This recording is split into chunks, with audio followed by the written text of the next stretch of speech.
Afternoon.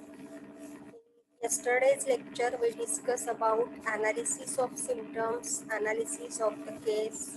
So how we do analysis, the case analysis or the analysis of the symptoms, whatever we get from case taking. It is nothing but a logical resolving or separating of the whole symptomatology of the whole case. From the whole case, we separate logically the symptoms into different groups, and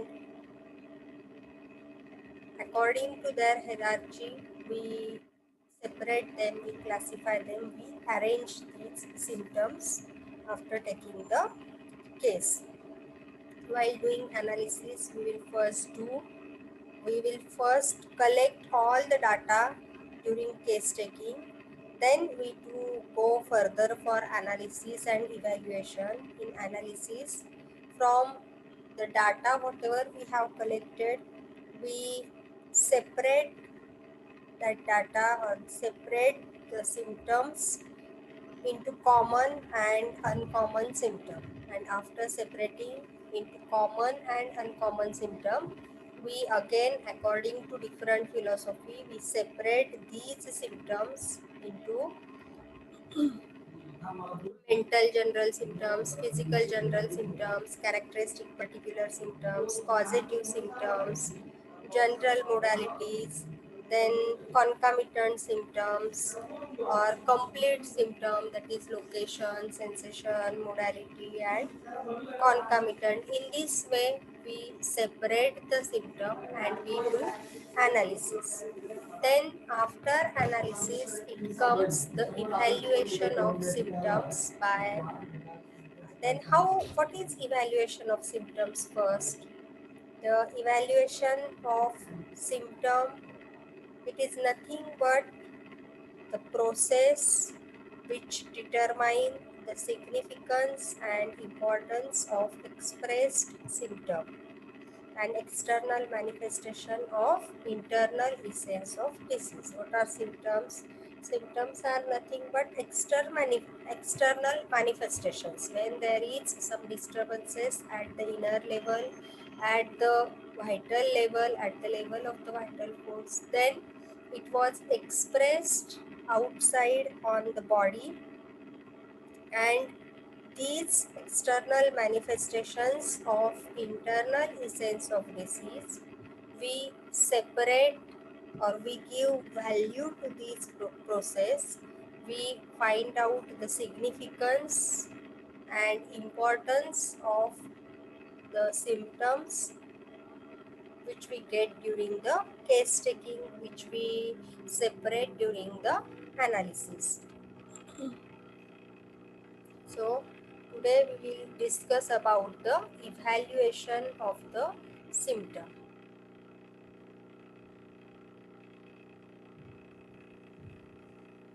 While taking the case, we get a lot of information, a huge data from the patient, but all symptoms, all the data, it is not important.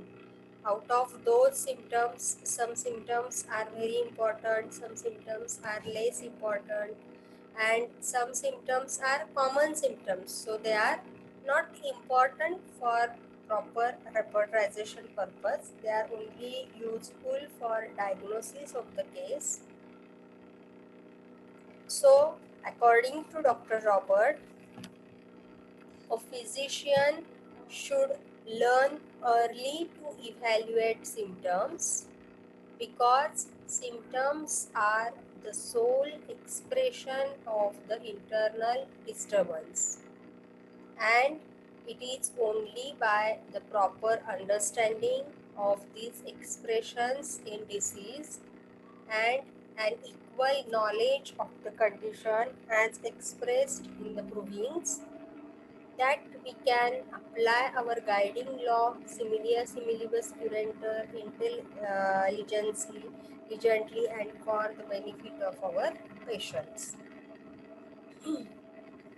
So evaluation of the symptom is the most important part while working on the case. because how much internal disturbance is there, what type of internal disturbance is there, which was expressed externally through the in the form of disease, in the form of symptoms. So the symptoms are sole expression of internal disturbance, and it is only the proper understanding of these expressions in disease. So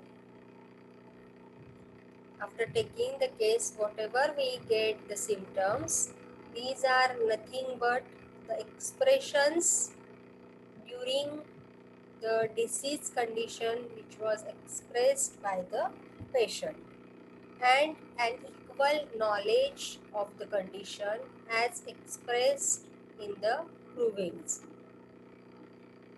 that we can apply our guiding law similia similibus curator, means during proving whatever the symptoms we get, those are included. At the same time, one drug was proved on many persons at different places, and after proving that drug on different person, we get a group of a lot of symptoms. Out of those symptoms, which symptoms are found in most of the patient, we give them as a markings, or these are the very prominent symptom of that medicine. Then some symptoms are less prominent, some symptoms are common. So in this way we make the drug picture after drug proving, and after taking the case, after evaluating the symptoms, after getting the symptoms, we evaluate, we can arrange the symptom according to their value. How we have to arrange these symptoms, how we decide the value of the symptoms, we will discuss later on. But during evaluation, we have to arrange these symptoms, and we have to match the patient's totality to the drug totality, or to the totality of the medicine. So it is said by Dr. H.A. Robert that proper understanding of the expressions of the patient in disease and an equal knowledge of the condition as expressed in the proving. So we have the not only after taking the case our work get finished, but we should have the proper knowledge of medicines, the proper knowledge of materia medica, the proper knowledge of the symptoms, which symptoms are present in which medicine, which symptoms we get in which medicine during proving. And so then only we can apply, or we can match the symptomatology of the patient, the totality of the patient with the totality of the medicine, and by applying our guiding laws, that is similia similibus curantur, when the exact picture get matched, the exact picture of the patient, it get matched with the exact picture of the medicine, then according to our law, that is similia similibus curantur, our patient will definitely get benefit. So physician should know how to arrange these symptoms and how to match the symptom totality with the medicinal totality, so that the physician should have knowledge about the materia medica properly. Then in evaluation of the case, the value of symptoms must be taken into consideration on several points. How we give value to the symptoms, how we evaluate the case. first we give more importance to general symptoms. In that, first we give importance to mental general, then physical general. Then we consider the location of the part which is diseased, location of the part from which we get the symptoms which is suffering. Then after considering the general symptoms, that is mental and physical, then we considered the location. After location, we considered the concomitant symptoms.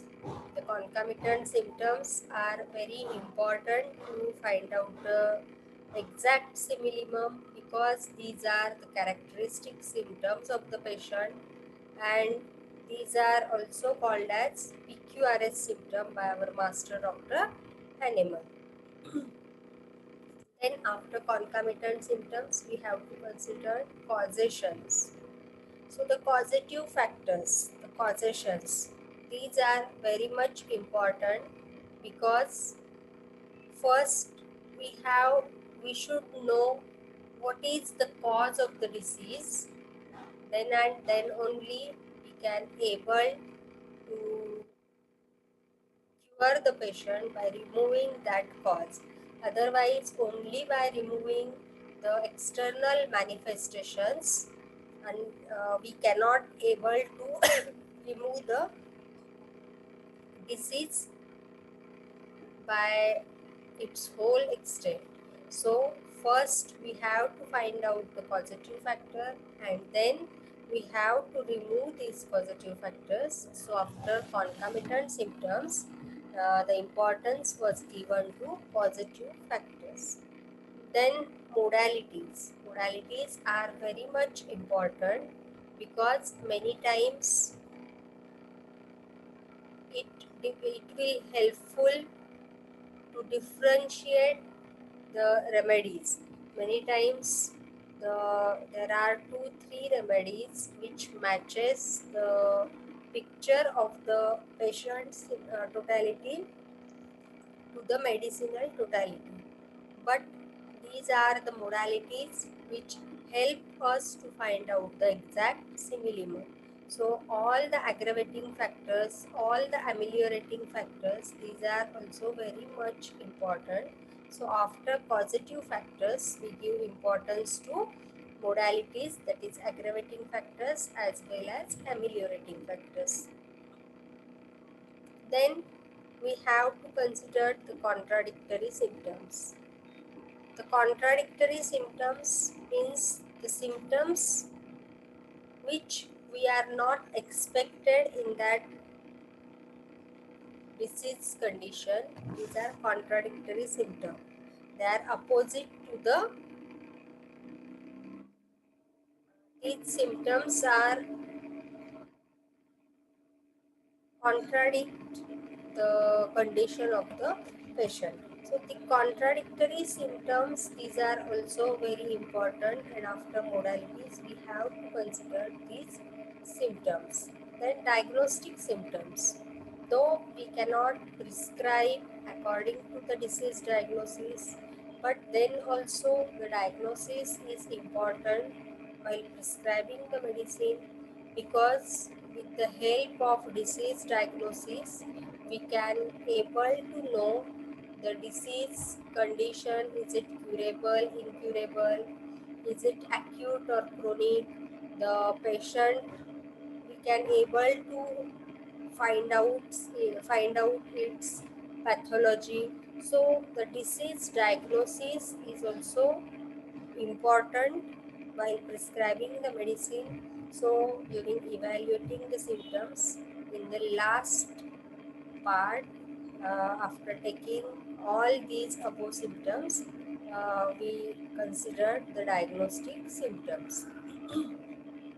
So during evaluation of the case, the value of symptoms must be taken into consideration on the points which we have discussed, that is first general symptoms. In that we have to consider first mental general symptom, then physical general symptom, then location of the suffering, then concomitant symptoms, causations, modalities, in that all both aggravating factors and ameliorating factors, then contradictory symptoms, and lastly diagnostic symptoms are also we have to consider during evaluation of the case.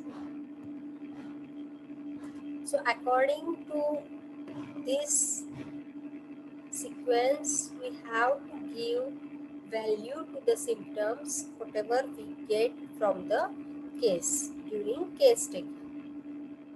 Then general symptoms. In general symptoms, already we discussed in analysis of the case what are general symptoms. First, the personality, the individuality of the patient must stand out preeminently in the picture. So, the personality of the patient, with the personality, we have to find out the or we can get the individuality of the patient, and we can this is helpful to match the totality of the medicine with the totality of the patient or the case. This embraces not only his physical characteristic but the expression of his mental and emotional characteristics as well. So the personality, the individuality, helpful for which is helpful to find out the physical characteristics as well as the mental and emotional characteristics of the patient. While the generals rank the highest in evaluating the case, and without generals, we cannot expect to find the simillimum. The mental and emotional characteristics have a high value since these are the true reflections of his personality, the man himself. So, as the general symptoms, it may be mental general symptoms, it may be physical general symptom. It express the person's mental emotional characteristics as well as physical characteristics, and these symptoms they give the true reflection of the patient's personality. They give the true reflection that how the patient is as a man. So these symptoms are very much important. So they have given during evaluation, they have given the first rank, that is the mental symptoms we have to consider first, then mental general symptoms, and then physical general symptoms we have to consider. So in this way, once I will read this slide. First, the personality, the individuality of the patient must stand out preeminently in the picture. After taking the case, we get how the personality of the patient was, and we can able to individualize the patient. This embraces not only his physical characteristic but the expression of his mental and emotional characteristics as well. So after proper case taking, we cannot get only his physical characteristics, but at the same time we also get the mental or emotional characteristic also. While the generals rank the highest in evaluating the case, and without generals we cannot expect to find the simillimum. The mental and emotional characteristics have a high value since these are the true reflection of his personality. So why we have given, or why the most well known, the most respected homeopaths, they have given the value to the mental or emotional symptoms first, because these symptoms are true reflection of the person, the true reflection of the man, how he was. So these symptoms are very much important. So we have to consider first mental general symptoms and then physical general symptoms. Then after general symptoms, it comes location. So the location, the symptoms of location frequently furnish quite characteristic symptoms, and they deserve particular attention since every remedy acts more and more decidedly on certain parts of the organism.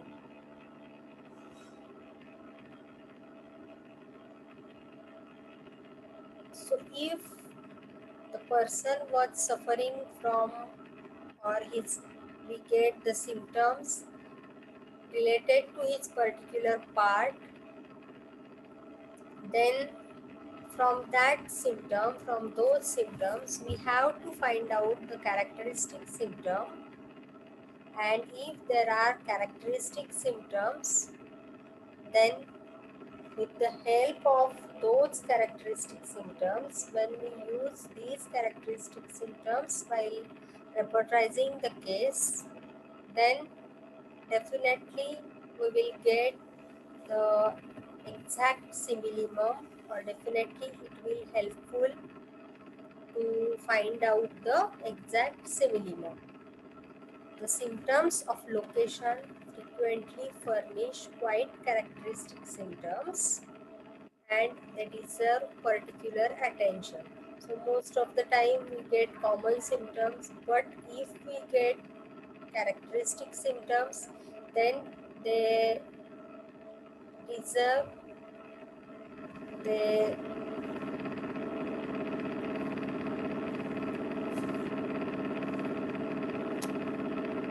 attract these symptoms, definitely our attention goes towards these symptoms. Since every remedy acts more and more decidedly on certain parts of the organism. So during drug proving, whatever the symptoms we get, out of those symptoms, some symptoms, as I told, that some symptoms are very prominently we found after drug proving. So these are the more indicated symptoms of that drug. So with the help of these symptoms, we can able to match the symptom similarity with the medicinal similarity. They are particularly to be noticed as to direction on which side the trouble start. So when we get the location, which part, which organ get affected, then after that we can get the direction, exactly where the pain starts and in which direction the symptom move or where they localize. So for example, if there is joint pain, then we ask the patient about how or where the pain starts. Then the patient give history that before 2-3 years I was suffering from only the pain in my left knee joint. Then after some months I have started the pain in my right knee also. Then slowly there is pain in my wrist, both wrist. then pain in my right shoulder, then left shoulder. So in this way, or the pain which moves from shoulder to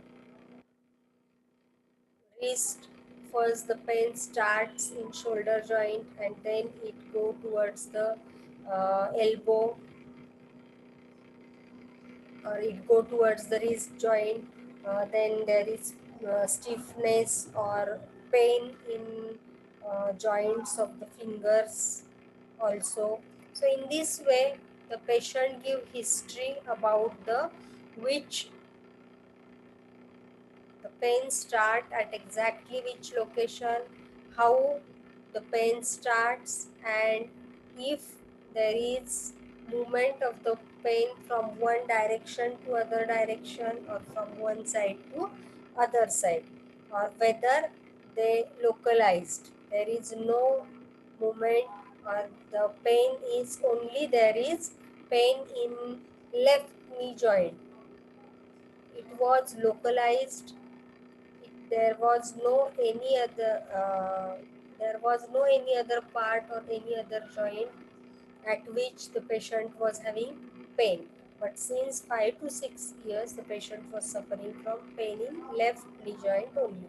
So this is the symptom which is localized symptom. And if the pain which start at one place and then slowly the other parts get affected, or the pain which moves from one part to other part, then these considered symptoms, or these things we have to consider after the location. As for example, throat troubles going from left side to right side, or from right side to left side, or continuous alteration of sides. So many times we get that uh, when there is throat pain, then the patient was first, he was complained that there was pain in my left side of the throat, and after since morning, but since evening, yesterday evening, the pain was also, I felt pain on my right side of throat also, or opposite, if there is pain first on right side and then left side, or there is continuous, sometimes the patient give history that continuous alterations of the sides.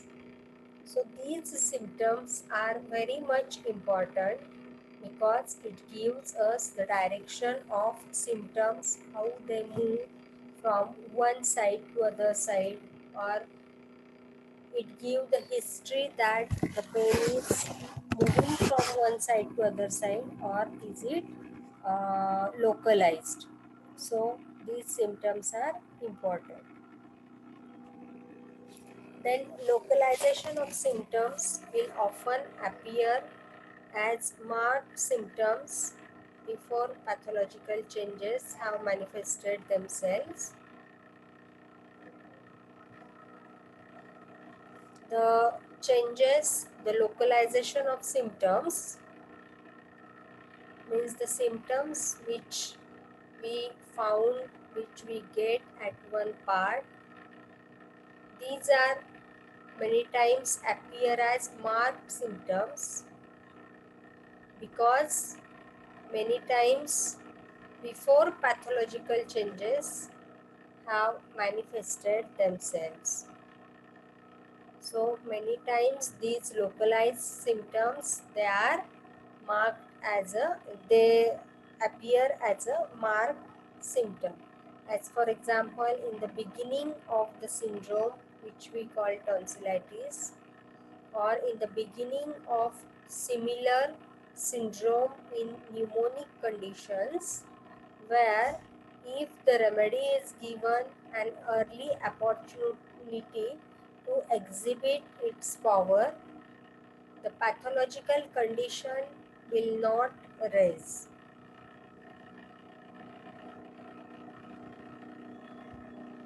In such states, the localization and direction of symptoms becomes a considerable moment to the homeopathic physician. So, if we cannot treat these localized symptoms early, then it will definitely lead into some pathological changes. They have given the example that in the beginning of the syndrome which we call tonsillitis, if we considered the example of tonsillitis, then during the beginning of tonsillitis or in the beginning of similar syndrome in pneumonic conditions, they have given the example of tonsillitis and pneumonitis, a pneumonic condition. If the remedy is given an early opportunity to exhibit its power, if in such condition, in tonsillitis, in pneumonitis, if we find out the similimum as early as possible and if we prescribe the similimum as early as possible, then the pathological condition will not arise. There are less chances to arise the pathological condition. In such states, the localization and direction of symptom become of considerable moment to the homeopathic physician. So, in such state, the localization as well as means the symptoms, local symptoms of that disease and the direction of symptom, if there is, for example in tonsillitis, just we have discussed that if in some patient the symptom move from right to left, in some patient it move from left to right. So the localization and if there is direction of symptoms, then it become of considerable movement the homeopathic physician. So it is important to treat any localized condition as early as possible. Otherwise, it will lead into the pathological condition, which is there are the patient suffering a lot, in which the patient was suffering a lot. So, to avoid such pathological condition, to avoid such pathological condition will not arise. So in such cases, we have to find out the localized symptoms, direction of symptom, and with our homeopathic remedy, we can easily uh, cure the state, the local symptoms of the patient. Then after general symptoms, mental general, physical general, then we have to consider location. After location, we have to consider the concomitant symptoms. We must gain a knowledge of the concomitant symptoms if we would prescribe homeopathically. So the concomitant symptoms, as I told you that concomitant symptoms, these are very much important while prescribing the homeopathic medicine, because these are the symptoms which help us to individualize the case. These symptoms help us to individualize the remedy, as well as these symptoms are nothing but the PQRS symptoms of the case or the patient. So we must have the knowledge of concomitant symptom if we prescribe homeopathically. It is not the common symptoms common to all disease syndromes. that are of value but rare, peculiar, unusual, that stand out by themselves. So these symptoms, they are not common symptoms, as well as they are not common to all disease syndrome, but these are the PQRS symptoms. These are the symptoms which stand out by themselves. It must necessarily follow that these concomitant symptoms have a wide variety and are widely distributed throughout the organism. So these concomitant symptoms, they are having a variety. In different patient we get different type of concomitant symptoms, and they are also widely distributed throughout the organism.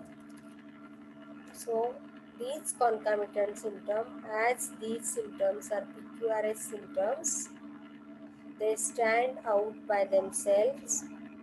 So these symptoms are very much important to know when we have to prescribe the homeopathic medicine.